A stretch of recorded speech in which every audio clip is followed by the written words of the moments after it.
Okay, back again. Um, um, so yeah, this video is going to be INTJ on INFJ bullies. Kind of just wanted to get that all out there. I'm going to be going through every 16 types. This is a requested video series, and I like series. Somebody is calling me. But my phone is on the floor.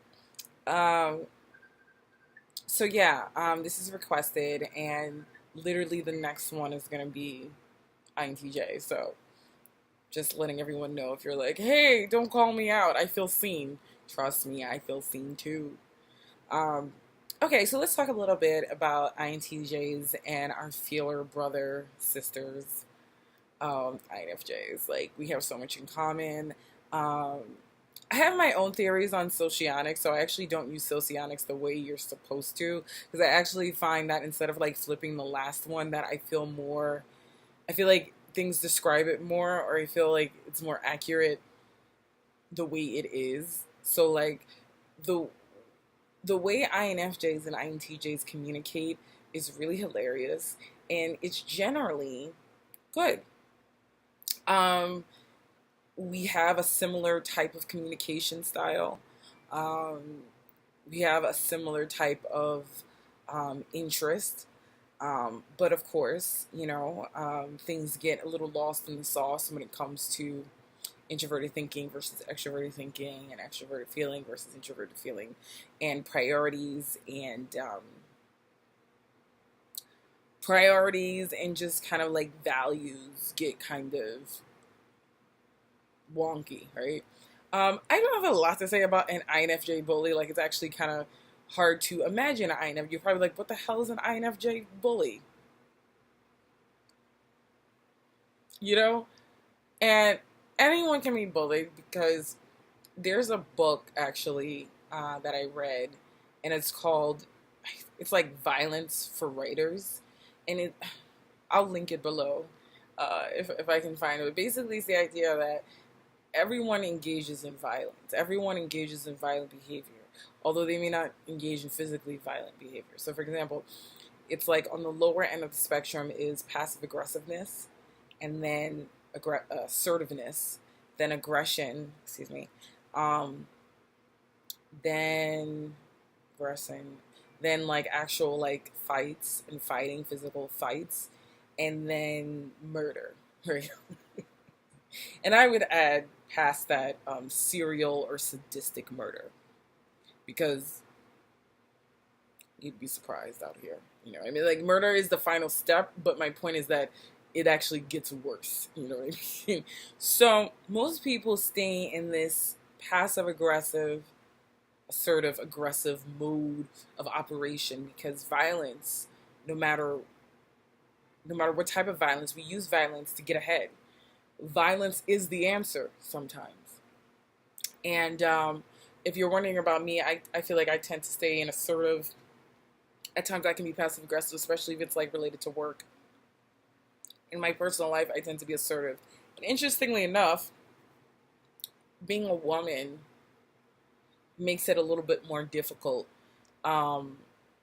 because people don't really respect you going even past assertive. Like, we're expected to be extremely passive aggressive. So how does this relate to INFJs?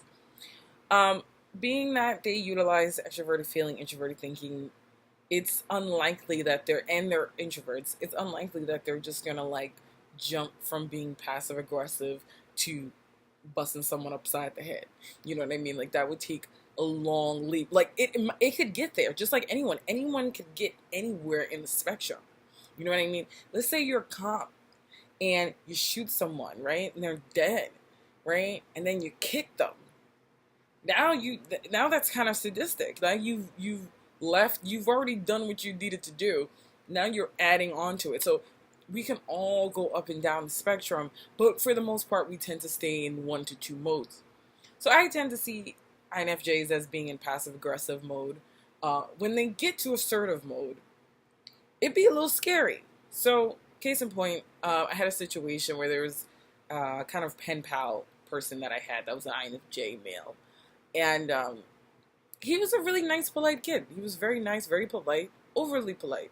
But then we started to talk about, and this is what I hate doing. If I don't know you well, on an interpersonal level, I don't want to have discussions about race, politics, religion, gender, sexuality. I don't want those. Like, I was so content having like a cool convo with this kid about like aliens and space travel and all that. Like, I felt like I stayed in my lane. You know what I mean? Because I don't know this person, and everyone on the internet is very temperamental about whatever identity groups they're part of.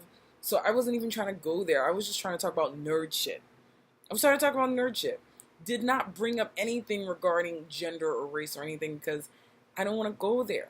I don't want to. But then he comes out of nowhere. He brings up gender shit. He brings up race shit. And it's like, why? Why? Because it's relevant? It's not relevant to this conversation because you don't have the self-awareness to know you can't talk about this properly. You both don't have the tools.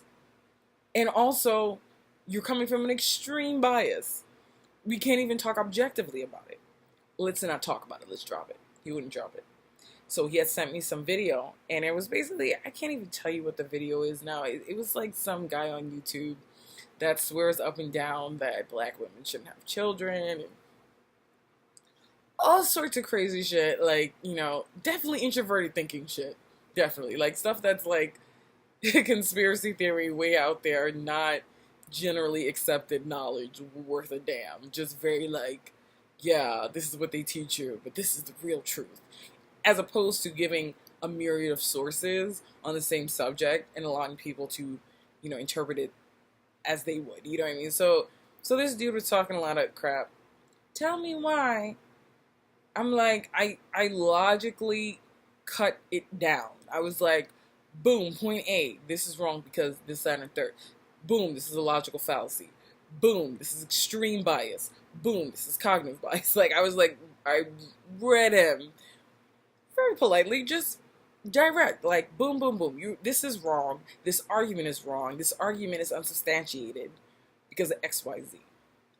Flipped out. The dude, and I kid you not, he sent me 100 messages. I never met him. I don't know what he looks like. I wouldn't know if I saw him on the street. He was like an avatar. He had like, you know. So I don't know him.